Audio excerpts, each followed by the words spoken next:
Hi there mga beloved kong soulmates. Welcome to Renzo Tarot. Andito naman po ang unique code para pagsamahan natin ng isang soulful and meaningful na tarot reading. Dito lamang po sa inyong laging sinusubaybayan pinakaman at Renzo Tarot channel.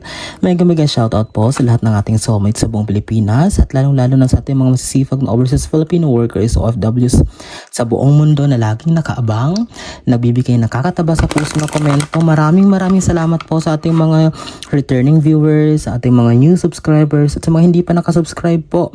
Kapag bago po kayo sa ating channel ay huwag niyo pong kalimutan mag-subscribe and please don't forget to click the notification bell para lagi po kayo updated sa ating mga susunod na videos, okay?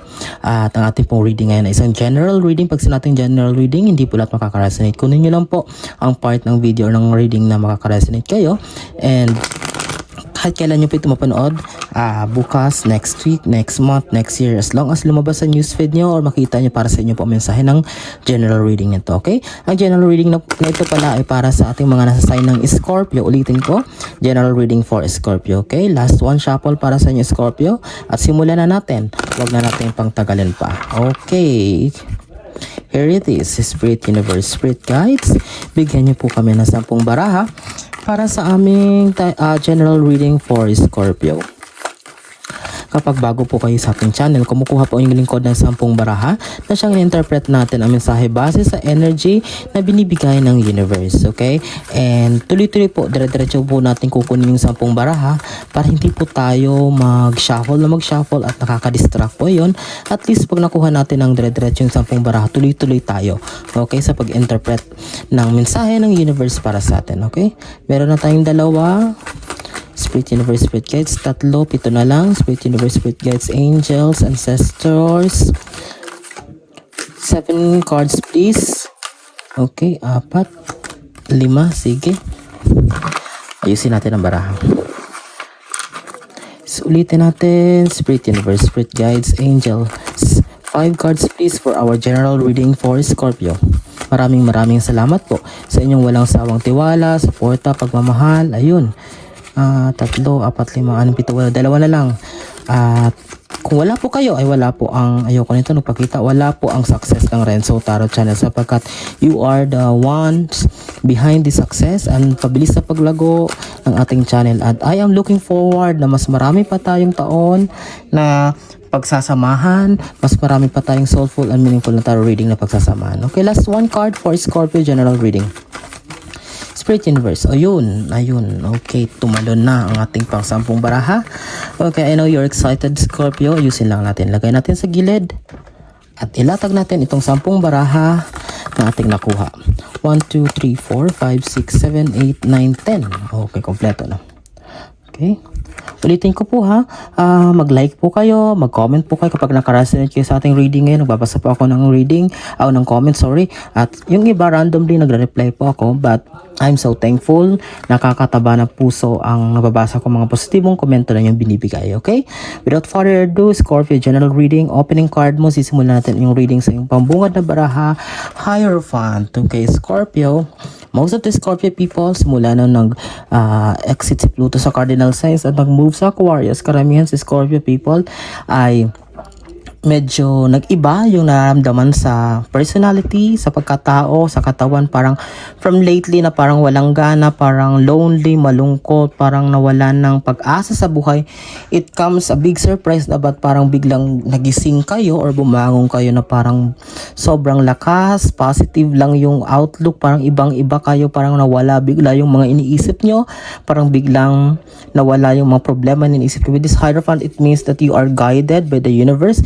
You are divinely guided ng Panginoon. Ibig sabihin, kahit yung mga ancestors nyo pumanaw, it seems that parang malakas ngayon yung vibrations nyo, Scorpio. Malakas ang kutob nyo, lalakas ang yung mga panghinala or kung ano man. Lagi kayo makakakita ng mga symbols, pattern numbers, o kung mga repeating numbers, kung ano man na may kinalaman sa synchronicities. Okay? But this is the card that I can feel parang iba. Biglang nag-iba ngayon ang yung nararamdaman. Okay? Pangalawa, Queen of Wands. Okay, maturity in terms of emotions and decision makings. Kung lately daw ay Virgo, parang mostly nagbe-base kayo sa inyong mga decision base sa inyong emotion, or parang mostly karamihan sa mga decision na gagawa nyo, kaya minsan parang hindi umaayon sa gusto mo, it's because nakabase ito sa inyong emotion. But with this Queen of Wands, it is facing now the right position or the right direction. Ibig sabihin, nag-mature ka na, or there are some of you na talagang natutunan na kung paano maging matalino, maging wise sa mga desisyon na gagawin, especially may kinalaman sa emotion. Huwag magpapadala sa bugso ng damdamin. Just relax, let it come, o saka ka mag-isip o saka ka gumawa ng mga bagay na pinaplano mo. But don't do things based on your emotions. But I can see here maturity, since Queen of Wands is facing the right direction now. Huwag sabihin magiging okay na, magiging maganda na yung mga gagawin nyo in terms of decision making, Scorpio. Pangatlo, Hermit. Okay. You're the kind of person daw na parang ngayon, kung dati nagawa nyo nito, it seems na parang magtutuloy-tuloy pa ang gagawin yung parang pag-search for knowledge and for deeper meaning of life. Parang aside from sa parang may gusto pa kayong maraming mga matutunan na knowledge, gusto niyo ring gusto niyo ring matuto ng maraming skills. Maaring may iba sa inyo na mag-aaral ng mga technical skills sa TESDA, baking, sewing, or ano man. Basta any kind na parang gusto nyo rin, mahal nyo, but hindi nyo nagawa dati, ngayon parang gagawin nyo yon. It's because of this Hermit card. It means searching for new ventures, new opportunities, new ways. And may iba sa inyo na masters, magdo-doctorate, or kung ano man.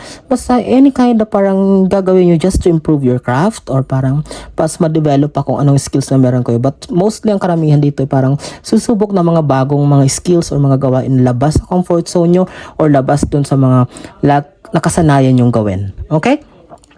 Sige, pagtuloy-tuloy tayo. Pang-apat is the Death card. Okay, Death card is not a negative card here. Okay, although wala pa tayong super positive card talaga na lumalabas, like Star, Moon, Sun, Ace of Pentacles, Wheel of Fortune, Magician. But this Death card, I can confirm that since death is all about endings, closure, healing, ibig sabihin talagang ang nakita ko dito, hindi pa lang ito nangyari na to, Scorpio. Meron na kayong kinat off na tao sa buhay nyo, may tinapos na kayo, may tinanggal na kayo sa circle mo, may tinanggal ka na o may tinapos ka na parang habit, mga hobbies na hindi naman nakakatulong sa'yo nung ginagawa mo dati. Parang kung dati lagi ka nagpupuyat, ngayon hindi na, natutulog ka na ng maaga. Ngayon nag-exercise ka na, kumakain ka na ng mga masustansyang pagkain, marami ka nang iniiwasan. Okay, this is the meaning of the Death card. May mga tinapos ka talagang mga things na labas, or parang talagang you thought, akala mo yun ang makakatulong sa'yo in the long run kasi dyan ka komportable, dyan ka masaya, but now that it makes your life worse, or talagang pinapalala pa nitong problema mo. That's why this Death card is all about endings, or pagtatapos, or may tinapos na. Diba sinabi ko, kahit wala pa tayong super positive card or beautiful card na lumalabas, but I can see that the Death card is all about changes or endings. Okay? Okay, tingnan mo yung pang-5 mong baraha. Your 5th card, Scorpio, is the 4 of Pentacles. There are monies that are coming on your way. As Scorpio, magaling din kayo sa pagkahawak ng pera. Parang ang bilis nyong makahanap ng mga network, ng mga tao na makakatulong sa inyo kung medyo kinakailangan. Parang just one call away lang, may makukuha mo na yung ganitong amount. But this 4 Pentacles is all about also balancing or keeping track. Ayan, talagang hinahawakan mo maghigpit, maging mahigpit ka daw, maghigpit ang sinturon, or if possible, kung walang masyadong pagagastosan ng mga bagay na hindi importante, wag na. Okay, wag na sasabay sa luho or kung ano man. Even though parang feeling mo, I will do this kasi ito yung makakapagpasaya sa akin, minsan lang naman. But kasi kung costly or medyo may kamahalan, at lalong-lalo na kung hindi pa naman talaga sobra-sobra ang iyong pera, please, kung pwede, ay ngayon mag-laylo or magtipid-tipid muna. Okay? Sige, pang-6 mong baraha, second round na tayo. Ito na. Di ba sinagot na tayo ng baraha, hinahanap ko kanina. Di ba sabi ko sa inyo, yung death card kanina, di ba? Sabi ko, habang wala pa tayong sun, moon, star, magician, ace of pentacles, wheel of fortune, ibig sabihin, sabi ko talaga, magiging maganda ang resulta nito. Ito na, sinagot na tayo. Binigyan na tayo ng sun. Okay, ano ibig sabihin nito, Scorpio? A new life, full of brightness, positivity, buhay na talagang parang he will just enjoy the show. Yan ang nakikita ko dito. Okay, the sun will give you the confidence, the bravery, the courage, yung tapang na dati ay hindi mo magawa. Parang ngayon marami ka talagang susuungin, marami kang mga bagong susubukan, marami kang mga bagay na nais gawin. With the help of the sun, you can do it positively.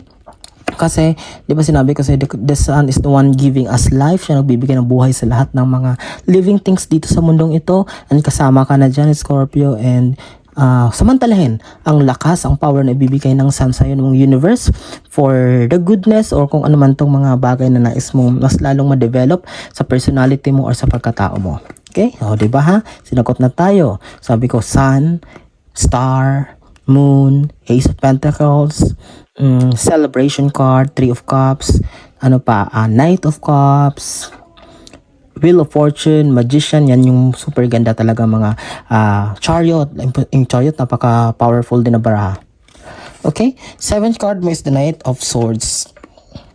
Okay, nagkatapat siya sa Queen of Wands. Yung Queen of Wands, sabi ko, di ba, maturity and emotions? Yes, kailangan mo talaga magkaroon ng maturity in terms of emotion. Kailangan mo talaga matutunan ang pagbalanse ng emotions because eto, may Knight of Swords dito. Ibig sabihin, prone pa rin kayo, Scorpio, sa mga comments, negative comments, mga bashing, mga gossiping, mga kasi kapag pag hindi balance yung emotion nyo at hindi nyo natutunan na magpasensya or parang i-handle, ay compose ang sarili mo, ay mapapasaba ka dito sa Knight of Swords, which means confrontation, sagutan, tampuhan, alitan. Although alam mo sa sarili mo mabuti kang tao, alam mo sa sarili mo hindi mo nature makipag-away, but dahil sa emotion na hindi stable or parang hindi level, ay ito yung magkakos nitong confrontations or mga sagutan or away. Okay, be careful. Okay, that's why nire-remind kita, Scorpio, na minsan sometimes pag na-overjoy tayo, pag na-overwhelm tayo, minsan hindi natin nakokontrol yung lumalabas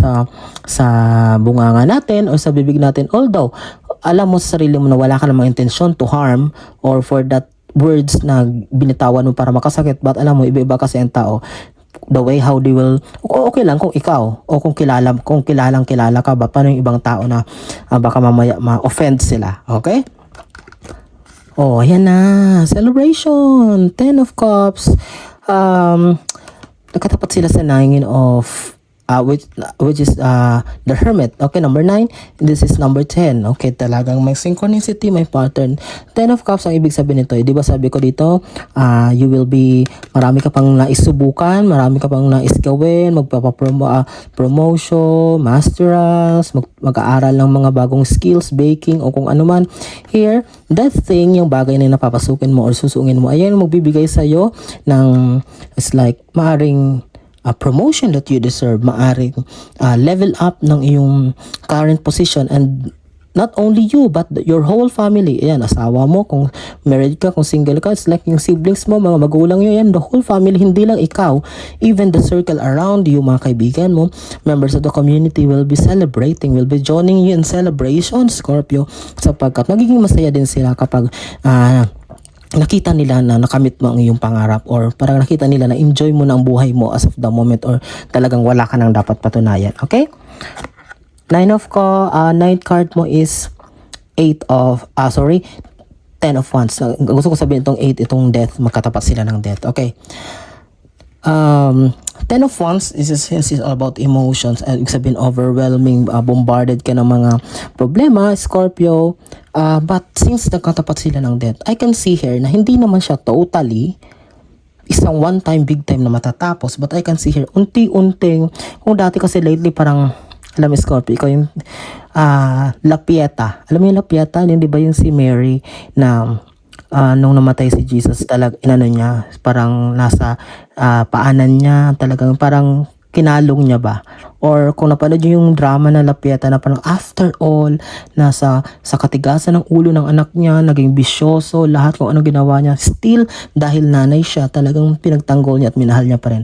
Ito nakikita ko dito, Scorpio. Parang Lapieta kayo, mapalalaki man o babae, parang kayo yung tipo ng tao na nabuso na lahat, sa'yo na inahasa ang lahat, but still you are giving. Talagang binibigay nyo pa rin ang lahat para sa inyo. But I can see here, dahil ang katapat siya sa death, ibig sabihin, whether you like it or not, although personality mo yan, but nakikita yung universe na hindi yan pwedeng i-apply for the long term kasi mauubusan ka din, madadrain ka. What I mean is that, yes, pasen mo ang daigdig, but unti-unti, hindi yung parang paminsan-minsan mag-set ka daw ng boundaries sa buhay mo o sa sarili mo. Hindi pwedeng go ka lang ng go, oo lang ng oo. Kailangan may unti-unti kang bawasan o tapusin kasi syempre, paano kung bigay ka lang na bigay, ako ka ng ako ng mga responsibilities at mamaya ma-overwhelm ka at ikaw ang mawalan at the end, ikaw yung kawawa pag wala kang malapitan. Tama? 10th and last card. Panapos mong para Scorpio. Oh, napakarami namang pera nito. Tingnan mo ha. 10 of Pentacles. Magkatapat dun sa 4 of Pentacles pera. Ito lang ang dalawang pera na lumabas sa reading natin. Tingnan mo Scorpio. Napakalinaw ha. Connected ang mga baraha sa reading natin. 4 of Pentacles, sabi ko, keep track, maghigpit ng sinturon, magtipid, ayusin na mabuti ang labas-pasok ng pera, tingnan mabuti. But 10 of Pentacles is all about blessings o marami pang Pentacles na it's like overflowing. Kasi kung matuto ka na kung yung laman na bank account mo, savings mo ay it's like ma-monitor mo or parang ma-keep track mo kung anong labas-pasok. Of course, it will, mas maraming opportunities na mag-arise kasi alam mo magkakaroon ka ng knowledge. Magkakaroon ka ng talino sa tamang paghawak ng pera at mas lalo mo mapapalago ito. I can see here transaction. Maaaring kayong Scorpio yung magaling sa mga transaction. Marami kayong mga sidelines, mga racket, or mga kung ano man na any kind. Ayan, may mga parang nag-uusap-usap, parang nagbabargain, parang nagpapalitan, but all in all money and may nagbebenta. But it seems like this is a market or parang ganon. But I can see here Scorpio na parang ganon. May marami sa inyong Scorpio na although hindi totally businessman, iba yung profession, but parang nasa puso or nasa pagkatao talaga ang pag-business or any kind of paggawa ng paraan na may involved na pera. Okay? Scorpio, napakalinaw ha, napakasimple ng ating mensahe pero napakalinaw. I am praying na maraming nasa sign ng Scorpio makapanood nito at sana ay marami pa kayong abangan na videos or lagi nyo pang samahan ang inyong lingkod para sa mga susunod na videos natin pagsasamahan. Ulitin ko po, kapag hindi pa ka nakasubscribe ha, please do subscribe. Okay, nakita ko sa analytics natin na 75% po ng ating viewers ay hindi pa nakasubscribe. Please subscribe naman po kayo, lang pong hingin ko pong tulong sa inyo, okay? And mag-like, i-share nyo pong videos natin sa mga kakilala nyo, kaibigan nyo, kamag-anak na mahilig rin sa tarot reading at hindi pa nakaka-discover ng ating channel. Maraming salamat sa inyo pinakamahal kong soulmates. Saan man kayo naroon, ano man ang ginagawa nyo, mag-iingat kayo lagi. God bless us all.